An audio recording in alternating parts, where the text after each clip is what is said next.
তাবলীগ এবং তালিম দুইটা বিষয়। বাল্লিগু আন্নী ওয়ালাউ আয়া, আল্লাহ রাসূল সাল্লাল্লাহু আলাইহি ওয়াসাল্লাম বলেছেন, দিন প্রচার কর।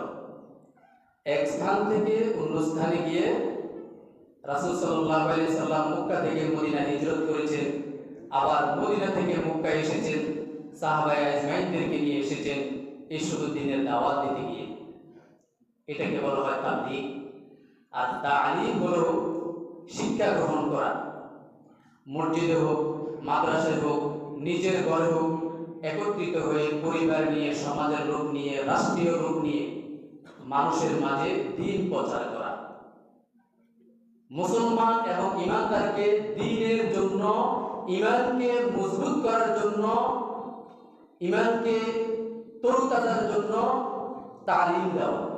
ইহুদি খ্রিস্টান বিধর্মীদের মাঝে কালেমা দাওয়াত দেওয়া, তাদের ধারে ধারে গিয়ে ইসলাম সম্পর্কে, এই শান্তির ধর্ম সম্পর্কে তাদেরকে বোঝানো, ওটা হলো তাবলীগ।